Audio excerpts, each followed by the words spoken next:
Hello friends, welcome to my channel. आज हम बात करेंगे इंडियन ओवरसीज़ बैंक के बारे में। तो इंडियन ओवरसीज़ बैंक ये नेशनलाइज बैंक है और मिनिस्ट्री ऑफ फाइनेंस के अंडर में आती है, गवर्नमेंट ऑफ इंडिया, और तमिलनाडु में बेस है ये। और इसके डोमेस्टिक ब्रांचेस लगभग 3214 ब्रांचेस है और फॉरेन में 4 ब्रांचेस इसके हैं। कंपनी की शुरुआत हुई थी 10 फरवरी 1937 से चेन्नई में, और इसके फाउंडर है एम चिदम्बरम चेट्टायार। मार्केट कैपिटल की बात करेंगे तो यहाँ पर 33,646 करोड़ का मार्केट कैपिटल है इसका। और अगर इसके पी की बात करेंगे तो 19 का पी आ रहा है, तो काफ़ी अच्छा है ये। और अगर हम इसके आरओसी की बात करेंगे तो 4.4 आ रहा है, तो काफ़ी कम है इसका आरओसी। और करंट प्राइस की बात करेंगे तो फ़िलहाल तो 17.8 चल रहा है, यहाँ पर आप देख सकते हो। और 23 सितंबर का ये प्राइस है और 3-3.5% ये गिरा हुआ है, ठीक है। और अगर हम इसके बुक वैल्यू की बात करेंगे तो बुक वैल्यू भी देख लो, लगभग 12.2 का आ रहा है, तो बुक वैल्यू थोड़ा कम ही है। और अगर हम इसके आरओई की बात करेंगे तो आरओई इसका यहाँ पर आपको नज़र आएगा काफ़ी कम है, 10 से 15 से 20 से भी काफ़ी कम है। तो आरओई भी, रिटर्न ऑन इक्विटी भी काफ़ी कम है।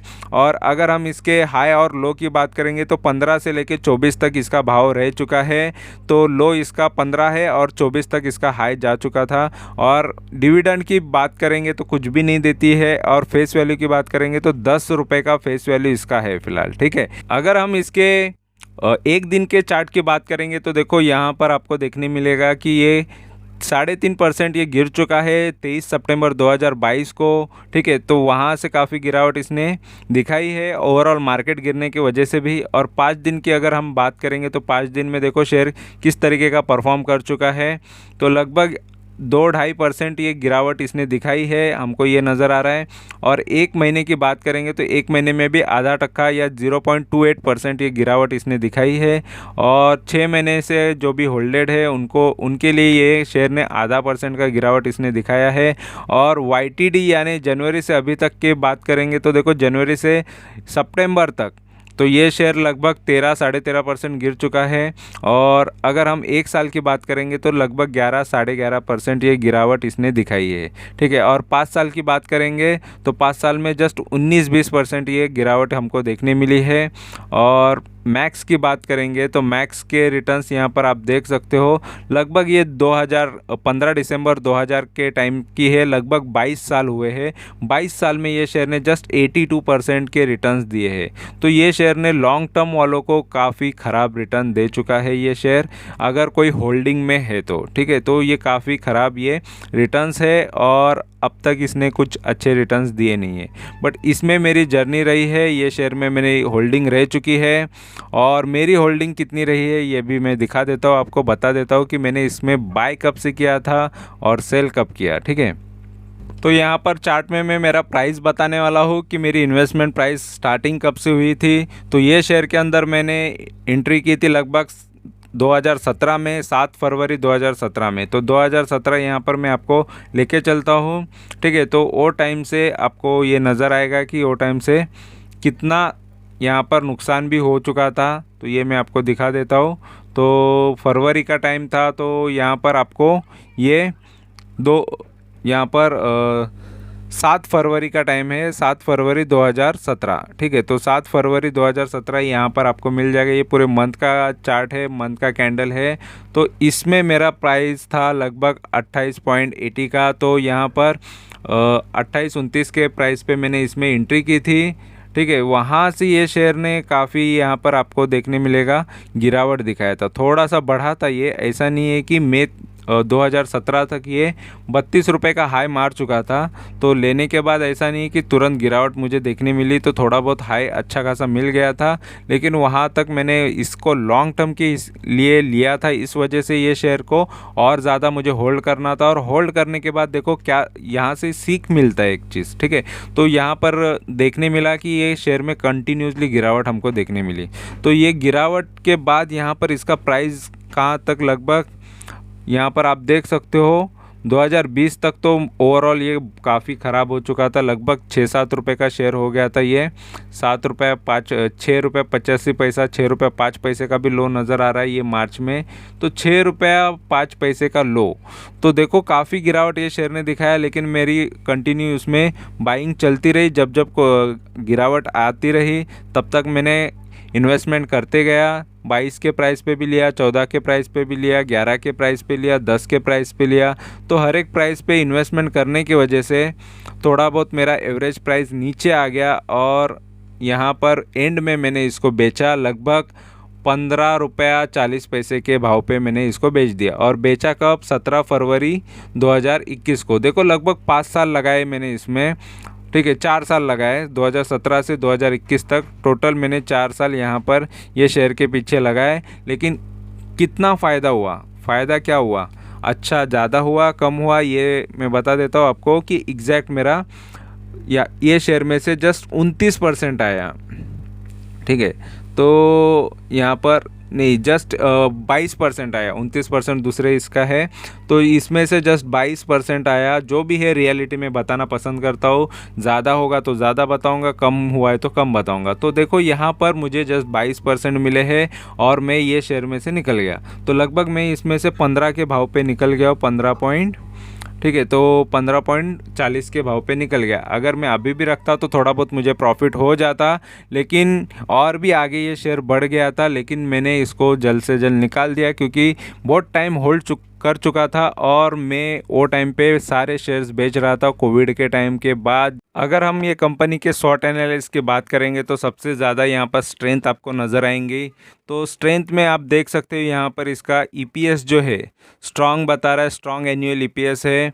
और effective using share holding fund, return on equity ये भी अच्छा है, इम्प्रूविंग सिंस लास्ट 2 साल से इसका रिटर्न ऑन इक्विटी आरओई अच्छा हो रहा है। और efficient in managing asset to generate profit, ROA improving since last 2 years, तो 2 साल से इसका जो है आरओए भी अच्छा खासा हो रहा है। और growth in quarterly net profit with increasing profit margin, ठीक है, तो प्रॉफिट मार्जिन भी अच्छा हो रहा है इसका, क्वार्टरली नेट प्रॉफिट। और यहाँ पर company with low debt, company पे कर्जा कम है ऐसा ये बता रहा है। और increasing revenue every quarter for the past 2 quarters, ठीक है, तो रिवेन्यू भी बढ़ रहा है एवरी क्वार्टर में यहाँ पर पास्ट 2 साल से। और स्ट्रॉन्ग कैश जनरेटिंग एबिलिटी है कंपनी में, कोर बिजनेस में improving cash flow from operating for last 2 years, तो 2 साल से अच्छा खासा इसका यहाँ पर जनरेट हो रहा है प्रॉफिट। और एनुअल नेट प्रॉफिट यहाँ पर इम्प्रूव हो रहा है लास्ट 2 साल से, ठीक है, तो नेट प्रॉफिट भी अच्छा खासा 2 साल से चल रहा है। और बुक वैल्यू पर share improving for last 2 years, तो बुक वैल्यू भी काफ़ी अच्छा है, पर शेयर के हिसाब से इम्प्रूव हो रहा है। Company with zero promoter pledge, तो प्लेज नहीं है शेयर्स। और एफआई और एफपीआई की बात करेंगे तो इंस्टीट्यूशंस ये इंक्रीजिंग देयर शेयर होल्डिंग्स, तो शेयर होल्डिंग वो बढ़ा रहे हैं, ये भी चीज़ अच्छी है। और रिसेंट रिजल्ट्स में बता रहा है कि growth in operating profit with the increasing operating margin, ठीक है, तो ऑपरेटिंग प्रॉफिट में ग्रोथ हमको नज़र आ रहा है इसमें। और वीकनेसेस 3 है इसमें, यहाँ पर मैं दिखा देता हूँ। तो नेगेटिव ब्रेकडाउन बता रहा है थर्ड सपोर्ट, तो ये डाउन की तरफ यहाँ पर आपको नेगेटिव ब्रेकडाउन यहाँ पर नज़र आएगा, शेयर नीचे गिरावट की तरफ जा रहा है ऐसा दिखेगा। Net profit with a falling profit margin यहाँ पर बता रहा है, डिक्लाइन बता रहा है, वहाँ पर प्रॉफिट मार्जिन गिर रहा है। और declining in net cash flow बता रहा है, company is not able to generate net cash, तो नेट कैश जनरेट नहीं कर पा रही है ऐसा यहाँ पर ये बता रहा है। और अपॉर्चुनिटी में बता रहा है कि डिक्रीज इन एनपीए गिर रहा है, तो ये एक चीज़ अच्छी है इन रिसेंट रिजल्ट्स। और decrease in provision recent result, तो प्रोविज़न में भी डिक्रीज़ हो रहा है, तो ये भी चीज़ अच्छी बता रही है। और थ्रेट में यहाँ पर कुछ भी नहीं है, ठीक है। कंपनी के क्वार्टरली रिजल्ट्स की बात करेंगे तो यहाँ पर मैं आपको दिखा देता हूँ कि लगभग यहाँ पर जून 2019 से लेकर जून 2022 तक यहाँ पर रिवेन्यू जो है 4,300 करोड़ से लेकर 4,400 करोड़ तक ही रहा है लगभग 2 से 3 साल के अंदर। और यहाँ पर आपको ज़्यादा कोई ग्रोथ आपको देखने नहीं मिलेगा। जस्ट एक ही रेंज इसने पकड़ा है 4000 का। और इंटरेस्ट यहाँ पर कंपनी देखो पेमेंट कितना कर रही है, तो इंटरेस्ट पेमेंट ज़्यादा जा रहा है कंपनी का। और एक्सपेंसेस की बात करेंगे तो यहाँ पर आपको एक्सपेंसेस देखने मिलेंगे कि जस्ट यहाँ पर आपको एक्सपेंसेस में थोड़ी बहुत यहाँ पर गिरावट आपको देखने मिलेगी, लेकिन एक्सपेंसेस भी कंपनी का लगभग उसी रेंज में रहा है। और इस वजह से कंपनी का फाइनेंसिंग प्रॉफिट जो होता है वो काफ़ी कम है यहाँ पर। फिर भी यहाँ पर थोड़ा सा ये रिकवर होते हुए आ रहा है। फिलहाल कंपनी थोड़ी इम्प्रूव होते देखने मिल रही है। पहले फाइनेंसिंग मार्जिन जो था परसेंटेज अगर देखेंगे तो काफ़ी ज़्यादा कंपनी लॉस कर रही थी, और फिलहाल अभी जस्ट 4% का इसने लॉस किया हुआ है, ठीक है। और मार्जिन और अदर इनकम ये कंपनी को लगभग यहाँ पर आप देख सकते हो थोड़ा बहुत अदर इनकम भी है, जिस वजह से ये प्रॉफिट आपको देखने मिलता है, ठीक है। तो अदर इनकम के वजह से ही इसका प्रॉफिट देखने मिलता है, नहीं तो इसका फाइनेंसिंग प्रॉफिट माइनस में ही है, ये लॉस है। और ये जस्ट प्रॉफिट की वजह से कंपनी ओवरऑल प्रॉफिट में आ रही है। तो नेट प्रॉफिट ये अभी का 392 करोड़ का है। और लास्ट जो था इसका मार्च 2022 का यहाँ पर आपको देखने मिलेगा, जो यहाँ पर जस्ट 552 करोड़ का था, वो भी जस्ट ऑपरेटिंग प्रॉफिट मार्जिन के वजह से नहीं, तो यहाँ पर जस्ट और जस्ट अदर इनकम की वजह से। तो ये प्रॉफिट जो इसका फाइनेंसिंग प्रॉफिट है उससे कोई ज़्यादा बेनिफिट कंपनी को नहीं हो रहा है। तो इम्पॉर्टेंट ये होता है कि कंपनी प्रॉफिट यहाँ से जनरेट करनी चाहिए जो इसके सेल से। तो ये चीज़ ख़राब है और काफ़ी टाइम से आपको यही देखने मिलेगा, काफ़ी समय से इसका यही हाल है, ठीक है। और अगर हम इसके प्रॉफिट एंड लॉस की बात करेंगे तो देखो प्रॉफिट एंड लॉस में ये शेयर लगभग मार्च 2011 से लेकर 2022 तक कंपनी यहाँ पर 12,000 करोड़ का रेवेन्यू कर रही थी, अभी 17,000 करोड़ तक कंपनी का रेवेन्यू चल रहा है। और जस्ट 5,000 करोड़ कंपनी का रेवेन्यू बढ़ चुका है। और इंटरेस्ट पेमेंट की बात करेंगे तो देखो कंपनी इंटरेस्ट पे कितना कर रही है, तो लगभग यहाँ पर 7,800 करोड़ से लेकर 10,500 करोड़ तक कंपनी इंटरेस्ट पेमेंट करना चालू किया है। और लगभग यहाँ पर बीच में ज़्यादा से ज़्यादा बैच चुका रही थी, इंटरेस्ट पेमेंट कर रही थी। और एक्सपेंसेस की बात करेंगे तो एक्सपेंसेस भी उतने ही है लगभग। तो ज़्यादा से ज़्यादा एक्सपेंसेस होने की वजह से कंपनी का प्रॉफिट कुछ भी नहीं बच रहा है, यहाँ पर माइनस में जा रही है कंपनी। और अगर हम इसके फाइनेंस मार्जिन की बात करेंगे तो लगभग गिरावट ही है, 15% की गिरावट आपको देखने मिलेगी। और इसके जो नेट प्रॉफिट चल रहे हैं ये just only because of other income. तो अदर इनकम जिस दिन बंद हो जाएगा ये कंपनी कंप्लीटली लॉस मेकिंग ही कंपनी कहलाएगी। तो अदर इनकम कंपनी को हो रहा है, इस वजह से कंपनी प्रॉफिट में है, ठीक है। तो 1775 करोड़ का अदर इनकम की वजह से ये प्रॉफिट में है। अगर ये कंपनी में इन्वेस्टेड रहते 10 साल, 5 साल, 3 साल, 1 साल, तो क्या हाल होता। तो 10 साल में 14% की गिरावट हर साल मिलती, 5 साल में 5% की गिरावट हर साल मिलती, 3 साल में ये 21% का प्रॉफिट हर साल देता। तो यहाँ पर 3 साल के रिटर्न्स काफ़ी अच्छे होते। 1 साल में 13% की गिरावट हर साल आपको नज़र आती, ठीक है। तो यानी 1 साल में इसने 13% की गिरावट दी है। और बैलेंस शीट की बात करेंगे तो यहाँ पर बैलेंस शीट में मैं आपको दिखा देता हूँ कि इसका जो रिजर्व है कम होते हुए आ रहा है। बीच में अच्छा खासा रिजर्व था, अभी 4,000 करोड़ तक का रिजर्व में कंपनी के पास पैसा है। और अगर हम इसके बोरोविंग्स की बात करेंगे तो यहाँ पर आप देख सकते हो लगभग 2,65,000 करोड़ का कंपनी पर बोरोविंग है। और ऑलरेडी बोरोविंग बैंकों पर होता ही है, क्योंकि वो कहीं से बोरो करते हैं, ठीक है, गवर्नमेंट से बोरो करते हैं या आरबीआई से बोरो करते हैं, फिर वो आपको लोन के थ्रू देते हैं, ठीक है। तो ये चीज़ होती है कंपनी पर बोरोविंग, फाइनेंस कंपनीज पे बोरोविंग होता ही है, ठीक है। और यहाँ पर अगर हम इसके कैश फ्लोज और ये बाकी सारी चीज़ें तो हमने देखी, पूरा माइनस में चल रहा है यहाँ पर। और नेट कैश फ्लो थोड़ा प्रॉफिट में है, वो चीज़ अच्छी है। फिलहाल अभी जा रहा है यहाँ पर प्रॉफिट में, नहीं तो 2 साल से आप देख सकते हो जैसे मैंने बताया है। और यहाँ पर शेयर होल्डिंग पैटर्न की बात करेंगे तो यहाँ पर 92% पहले सितंबर 2019 में प्रमोटर के पास था, अभी 96%। तो प्रमोटर इसमें ख़रीदारी करते जा रहे हैं। और प्रमोटर कौन है ये भी मैं आपको दिखा देता हूँ। और एफआईआईज जो है वो बेचते जा रहे हैं। एफआईआईज ने काफ़ी कम पैसा लगाया है इसमें, 0.07। डीआईज अगर बात करें, डीआईज थोड़े कम होते हुए देखने मिले। अभी जस्ट यहाँ पर आपको देखने मिलेगा 1.33, DIS का इन्वेस्टमेंट है और पब्लिक का 2.21 है। तो यहाँ पर मैं आपको शेयर होल्डिंग पैटर्न दिखा देता हूँ। तो यहाँ पर आप देख सकते हो प्रमोटर जो है ये द प्रेसिडेंट ऑफ इंडिया है, जो गवर्नमेंट है। तो गवर्नमेंट के 96.4 यहाँ पर इतने शेयर्स जो है गवर्नमेंट के पास है। तो गवर्नमेंट इसकी ओनर है और गवर्नमेंट के पास सबसे ज़्यादा मेजॉरिटी शेयर्स है। और DIS जो है यहाँ पर ये डोमेस्टिक इन्वेस्टर, ये LIC ऑफ इंडिया है, जो LIC ने इतना, तो दोनों चीज़ें गवर्नमेंट के अंडर में ही है। DIS में से भी गवर्नमेंट ही है, LIC ऑफ इंडिया गवर्नमेंट ही है। तो दोनों का यहाँ पर इन्वेस्टमेंट ज़्यादा है, बाकी पब्लिक का है जो भी बचा कुचा। तो पब्लिक यहाँ पर स्मार्ट है, चलो इसमें पब्लिक की इन्वेस्टमेंट काफ़ी कम होने से पब्लिक का ज़्यादा नुकसान नहीं होगा और ज़्यादा से ज़्यादा मेजॉरिटी गवर्नमेंट के पास है। तो और ये फ्यूचर में और भी जाके ये इसको शेयर होल्डिंग कम करनी होगी, क्योंकि यहाँ पर ज़्यादा से ज़्यादा प्रमोटर एज़ पर रूल के हिसाब से, सेबी के रूल के हिसाब से इतने ज़्यादा होल्डिंग नहीं रख सकते जैसा यहाँ पर कंपनी का या इसका रूल होता है। ठीक है, शेयर मार्केट का रूल है, सेबी का रूल है, तो रूल को फॉलो सभी को करना पड़ेगा। और अभी हम इसके कुछ न्यूज़ और कुछ चीज़ें देखेंगे, टारगेट्स वगैरह। और यहाँ पर आपको कुछ न्यूज़ दिखा दूंगा। तो ये BSE इंडिया का न्यूज़ है, ये भी BSE इंडिया का न्यूज़ है। तो ये कंप्लायंस के बारे में है। ठीक है, तो यहाँ पर एक IOB bank of Baroda raise MCLR rates बता रहा है।